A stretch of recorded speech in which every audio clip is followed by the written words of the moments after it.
Hey doe, het is weer checked hier. Mooi dat is de best.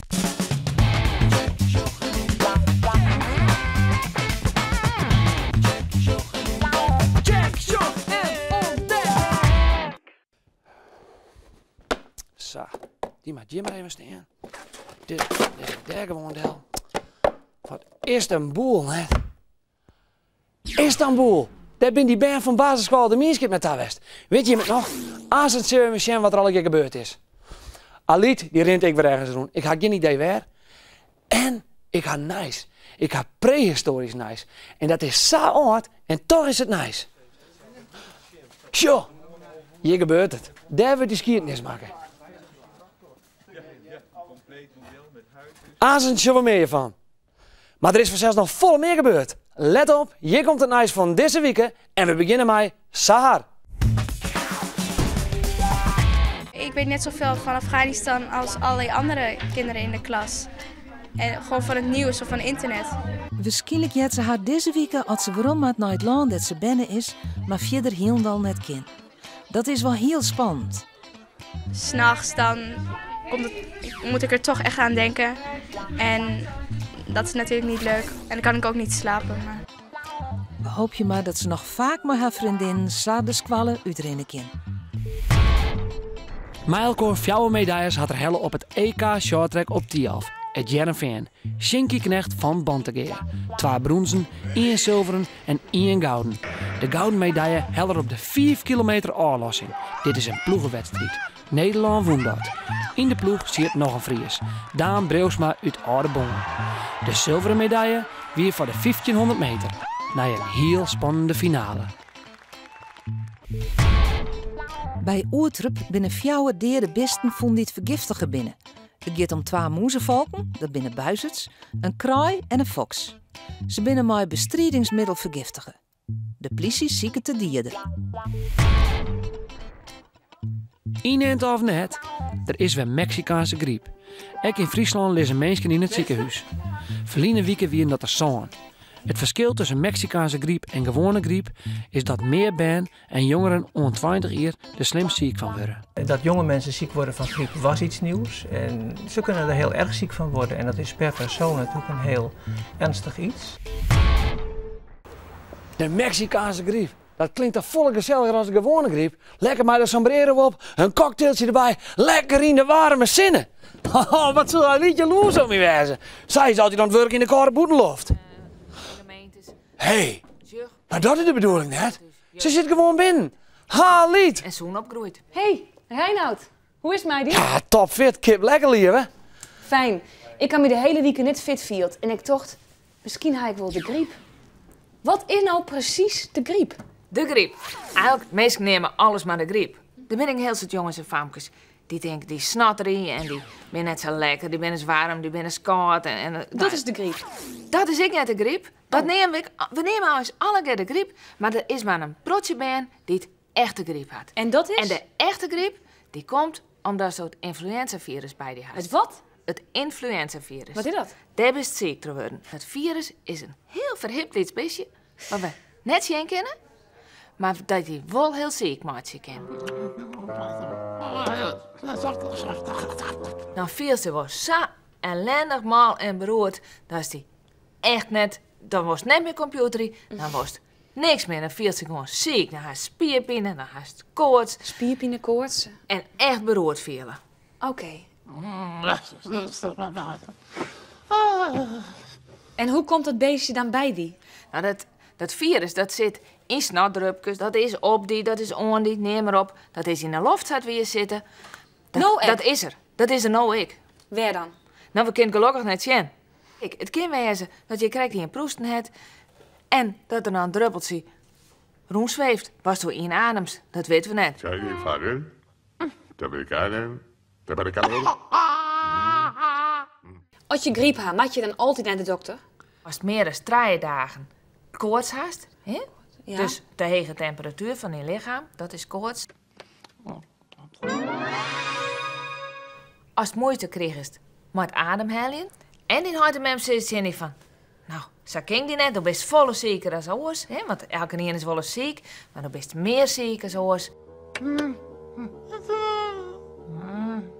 dan is het verstandig om wel naar de huisarts te gaan. Oké. Ja, Liet, doe best een Scott. Maar doe maar net de oude dokters beginnen. Dus mem zei altijd, net zeuren, een dikke tuut en is samen kleer. Zal ik ons even bij die del komen om een tuutje of zo? Aliet? Hoe kan ik me nou beschermen iets in de griep? Dan kies ik best van heel soort zelf aan. Toch, dat gewone handwasje. Maar neem er wel even de tijd voor en droeg je dik aan. En met het proesten en het noorsnuiten is het handig om in een boezhoek te snuiten. Ja, tuurlijk. We maar zo zien snuiten. Nou ja, er zijn genoeg mensen die denken van hatsjoe of in een hand en die lekker bij verder zit dan weer oorlog aan. Ja. Nou, dat is net handig, want Dat, nee, dat moeten we dus echt niet van. nee, dat maakt week dat meer mensen weer ziek worden.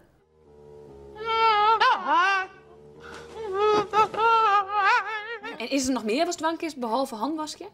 Jawel. Wat dan? Nou, ik denk meestal op juf, hè, als die in het klaslokaal zit, is dat hartstikke goed om als er even pauze is om rutensilkelriepen te zetten. Dat de lucht vervasken worden kan.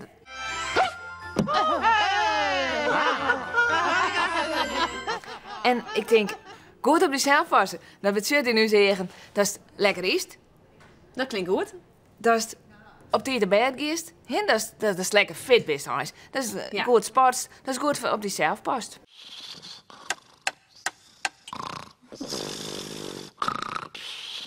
Hartstikke bedankt. Ik weet volle beter wat ik nou dwam had. Goed zo. Nou, Heinoud, gelukkig hier net een griep deze week. Dat is me wel duidelijk worden. En denk erom, hè. Handwasje. En op die de bed. En met een volle tuutje. Jongen, net met tuutje. Mooie boelen dat. Ik bedoel, betiert op bed, dat slaagt het nog wel. En goed eten en wat sporten. Sporten, dat door die mannen van Cambuur alle dagen. En aan de week is er van hem in spierwest om hem de mooiste trucs in te litten. Maar deze week is het de beurt aan de basketballers van Aris. Hey, ik ben Martin Jong en ik ga voor jullie de up en under doen.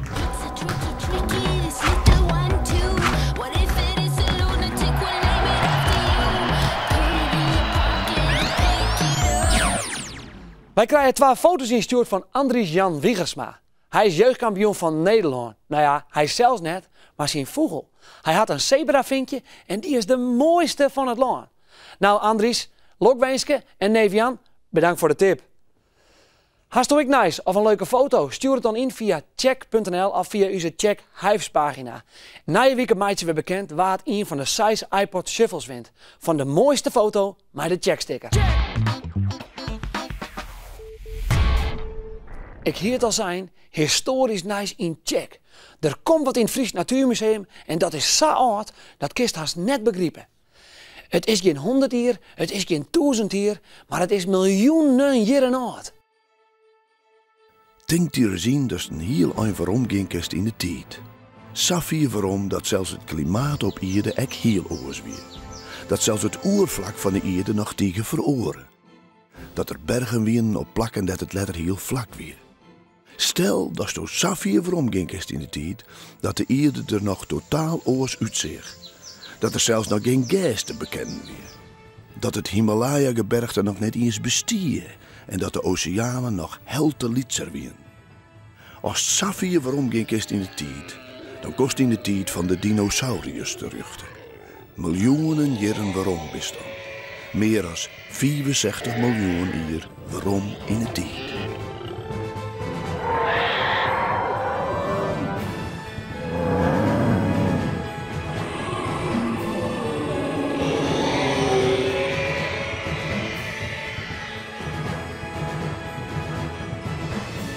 Maar stel, dat is nou verder waarom gingkest in de tijd. Meer dan 150 miljoen jaar waarom. Doet de planeet Aarde er fantastisch uitzien. Het klimaat is dan tropisch. Er is totaal geen ijs op de Noord- en de Zuidpool. Overal is het leven van reptielen te zien. Grote dinosauriërs komen voorbij. En in de lucht vliegen vogelachtige wezens die het heel groot liedje. En sjocher eens wat er in het wetter op die aankomt.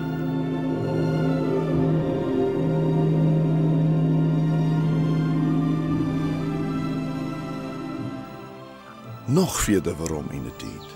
Dan meer dan 200 miljoen jaar waarom. De Aarde bestaat voor een groot pad uit woestijnen. En de loonpatten van de vrouw zitten er gewoon ook wel vast. Vreemde wezens die goed hoe de droeg te kennen, skaaien hier om. En dan komt er in een wat vlugs omzetten. Dit binnen de eerste dinosauriërs, dat men van denkt dat die er zo uitzien had. Meer dan 200 miljoen jaar waarom. En nou waarom naar Joetedij, naar Friesland. Aart Walen had een speciale tentoonstelling over dinosauriërs in Portugal. En nu brengt hij die aparte beesten naar Ljouwert. In het Natuurmuseum is haast heel wat bijzonders te zien.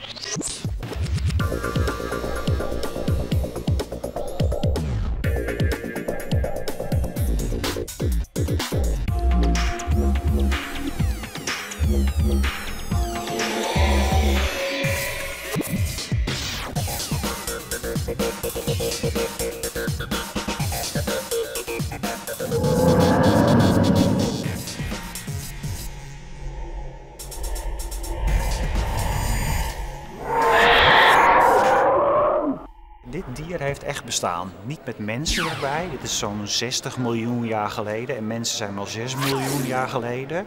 Maar deze dieren hebben echt rondgelopen. En er is een Duitse kunstenaar geweest. Die heeft hem zo natuurgetrouw mogelijk nagemaakt. Zoals ze er echt toen uitgezien hebben. En klopt dat een beetje met die tanden? Ja, dat klopt echt. Ja, die tanden die zijn gevonden, ook compleet. En er is niet alleen 1 T-Rex gevonden, maar wel 15 stuks. Dus niet zomaar wat verzonnen. Er zijn echt heel veel van deze dieren gevonden. Het leuke van de tanden is, ze hebben aan de achterkant een soort karteltjes. En met die karteltjes snijden ze vlees en huid door. Het waren niet alleen jagers, maar ook aaseters die soms een dode dino vonden en die aan stukken rukten. Net zoals je nu eigenlijk met wolven hebt, of met honden die met meerdere dieren aan één skelet of karkas trekken, dat konden deze ook. De grootste dinosaurus zijn de sauropoden. Die hebben benen zo groot als mij. Die hebben wervels zo dik. En die hebben een hals van wel 30 meter lang. Dat is echt gigantisch. Als die liepen, trilde de grond. De pootafdrukken zijn gevonden in de modder. Die zijn 1 meter in doorsnede. Vaak kan een kind in zitten. Dus je kan je voorstellen als zo'n dino loopt met van die enorme grote pilaren, dan dreunde de grond helemaal. Zo groot waren de grootste.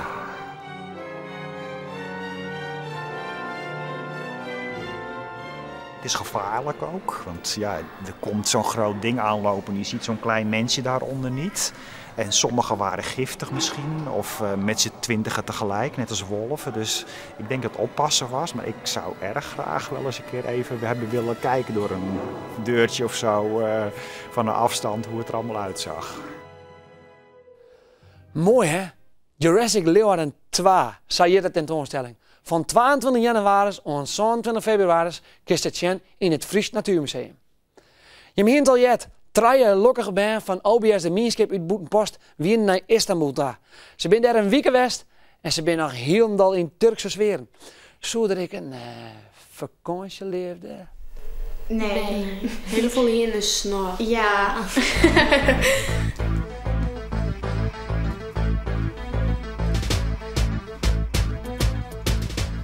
Deze Turkse doenskes ha Yildau, Annemij en Maaike van de Turkse band in Istanbul leerd. Vrede nacht binnen de 3 van minuut Boetenpost waarom kwam van de reis. En dan mat de oren duis verzels de koffers uitpakt worden. Dit is alweer Turkse thee, appelthee. En dat drinken ze daar alweer in lietse glasjes. Wat lekker? Ja, het is heel lekker en het is heel zwierd. Ja, de vrouwen die dan mij doeken om hun hollen. Zodat niemand hun hier koest. En sommigen gingen boerka's aan en koest helemaal niks. Omdat ze, als ze trouwd zijn, steeds de man dat het hier de orenman verleidt en dan de wollen ze net. Dus dan maakt die vrouw een doeken om. Wat vies daarvan? Ja, een beetje raar, maar net erg of zo. Annemij, Yildau en Maaike gaan zo dingen jongen en leert. Ze kwamen direct achter dat het leven van Ben er in Turkije heel oors uitzocht als bus. Zijn uniforms. Bijna alle jaar. Ja. En er zitten ongeveer 50 bij in de klas. En op die school waar we in zitten 4.400 bij op school. En daar moet ze hier net om denken. Maar er ben je echt wel 12 miljoen mensen in Istanbul. En ik jongens, als dan weer bedgangst en de rook stond niet in, roken ze helemaal vies naar de lucht hier in de streken. Als Johannes naar boven zegt, wie de loft helemaal bruin-oranje-achtig. De fam met Boetenpost haar mooi had een juf al met al heel wat jongen en mooi maken. Maar het belangrijkste, het doel is bereikt. Wij zijn Fries en dan zullen we even zien hoe het al hier gaat. Maar aan het eind van de week viel het crackers in die al je vrienden erbij kregen. En wij waarderen elkaar voor de verschillen. We zorgen hoe ze doen. En dat is gewoon ontzettend mooi om te zien van wat Noah doet en hoe het Noah doet.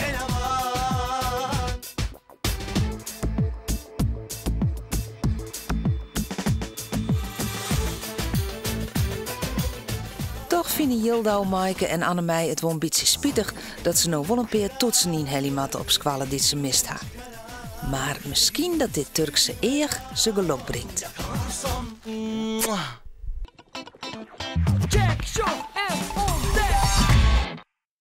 Nou, in alle gevallen hebben ze lekker even een weekje vakantie aan daar in Turkije. Dat heeft Anne trouwens ik wil verzinnen. Want zij is die oren afreed in de hele finale van de Voice of Holland.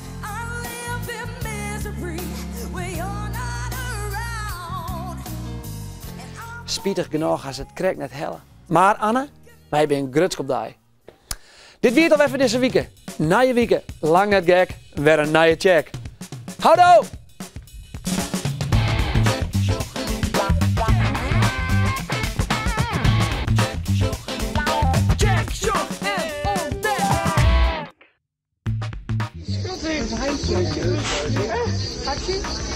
Oh, yeah.